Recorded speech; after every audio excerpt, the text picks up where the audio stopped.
Je m'appelle Anne-Sophie Gall et je suis chef de projet à Lien Animaux Patients, qui est une association d'intérêt général qui a été créée en février 2023 et qui vise en fait à trouver des solutions de garde pour les animaux des patients hospitalisés au centre psychothérapique de Nancy. Comment ça nous est venu en fait? Donc c'est Claire Varusfeld, la présidente, qui est ancienne aide-soignante en fait du CPN, qui a décelé le fait que sur le terrain en fait il y avait plein de patients qui reportaient ou refusaient leur hospitalisation du fait de ne pas avoir de solution de garde pour leur animal de compagnie. Donc en fait c'est soit les patients ou les patientes qui nous contactent, soit par exemple des assistantes sociales ou des soignants du CPN et qui nous disent on a un patient, une patiente qui a besoin d'être hospitalisé mais qui a un animal et n'a pas de solution pour sa garde, donc c'est là qu'on intervient. C'est pas nous qui nous occupons de l'animal, nous on va gérer tout le côté logistique, coordination des gardes, tout l'aspect administratif aussi, assurance, anonymat, parce que ce qui est important aussi c'est que les patients doivent rester anonymes et les familles d'accueil bénévoles également.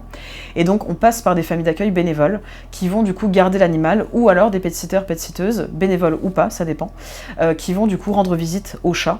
Voilà. Et on a également des partenariats avec des pensions pour animaux. À côté de ça, pendant l'hospitalisation de la personne, on va donner des nouvelles au patient, à la patiente, par message ou par téléphone, pour toujours garder cet anonymat entre la famille d'accueil et le patient ou la patiente. On a aussi reçu beaucoup de témoignages d'anciennes personnes, d'anciens patients ou patientes qui sont venus, qui sont passés par le LAP et qui nous ont dit je ne me serais pas fait hospitaliser si jamais vous n'aviez pas été là.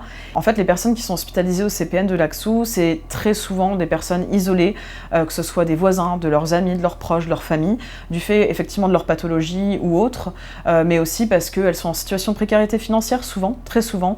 Là, l'année dernière, on était à 90% de personnes en situation de précarité. Cette année, on est à 100%.